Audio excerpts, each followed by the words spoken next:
in a state of rebellion, the president can call on the armed forces of the Philippines, to help, to help in quelling a rebellion.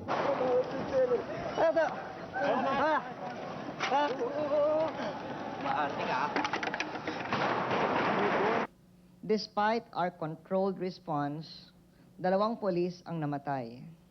I commiserate with their families. I will take care of them. I thank them, and I thank all the troops and civilians who have been protecting me and the Republic. Sa likod ng mga kamatayan ay ang anino ng mga politiko na ginamit ang EDSA rally para sa kanilang kapakanan.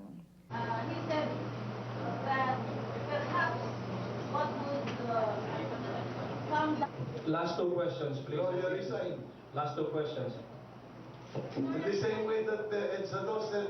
I think it's an unwarranted statement. There is no basis for saying that there is already a state of rebellion. And I think it's important of bad things to come. This administration has a tendency to clamp down on people and on rights.